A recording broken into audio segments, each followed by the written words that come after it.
ব্রাত্য বসু। তবে একটা সরকারি স্কুলে দুটো স্কুলের কথা আপনাকে বলি, একটা ডেবরা, একটা আলিপুরদুয়ার। এক জায়গায় শিক্ষক নেই বলে বন্ধ হয়ে যাচ্ছে, এক জায়গায় বেশি শিক্ষক হয়ে গেছেন, ক্লাস হচ্ছে না। দেখুন, এরকম তো সমস্যা রাজ্যের বেশ কিছু জায়গায় আছে, আমি এটা অস্বীকার করতে পারি না। সেক্ষেত্রে আমরা যত তাড়াতাড়ি দ্রুত নিয়োগে যেতে পারবো, আমার মনে হয় এই সমস্যার সমাধান হবে। হ্যাঁ বন্ধুরা, যেটা দেখলেন একদমই ঠিক দেখলেন। অবশেষে মাননীয় শিক্ষামন্ত্রী স্বীকার করে নিলেন রাজ্যে শিক্ষকের ঘাটতি রয়েছে এবং এমন কিছু জায়গা রয়েছে যেখানে শিক্ষক বেশি রয়েছে। এই যে কোথাও বেশি এবং কোথাও কম, এই যে একটা ডিসপ্যারিটি, সেটা সমতা আনার পরপরই কিন্তু তিনিও বলেছেন যে হ্যাঁ, আমাদের রাজ্যে যেখানে শিক্ষকের ঘাটতি রয়েছে অবশ্যই পূরণ করা হবে।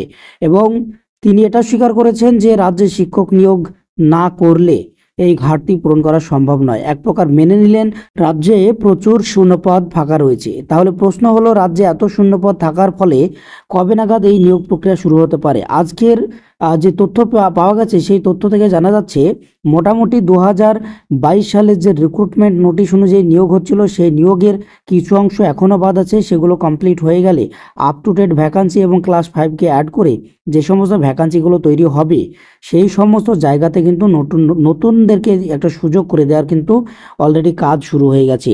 এবং আপনারা আরও জানলে অবাক হবেন, যে সমস্ত জায়গায় শিক্ষক বেশি রয়েছে এবং যেখানে কম রয়েছে সেই জায়গাগুলোকে একটা সমতা আনার কিন্তু চেষ্টা করা হচ্ছে। সেই জায়গা দাঁড়িয়ে কিন্তু যদি সেই কাজগুলো ঠিকঠাক করা হয় তাহলে রাজ্যে কিন্তু প্রচুর পরিমাণে ভ্যাকান্সি তৈরি হবে। আর এই ভ্যাকান্সি এতটাই পরিমাণে তৈরি হবে যে রাজ্যে যারা টেট পাস করে রয়েছেন তাদের নিয়োগ অনায়াসে হয়ে যাওয়া সম্ভব হবে। তবে সর্বোপরি আপনাদেরকে বলে রাখি, টেট 2023-এর রেজাল্টটা কিন্তু খুব তাড়াতাড়ি বেরোতে চলেছে। সম্ভবত আগস্ট মাসেই এই রেজাল্ট বেরোনোর একটা বিরাট খবর পাওয়া যাচ্ছে। যদি রেজাল্ট বেরিয়ে যায় তাহলে কিন্তু আরও ক্যান্ডিডেট এই কম্পিটিশনের আন্ডারে চলে আসলো।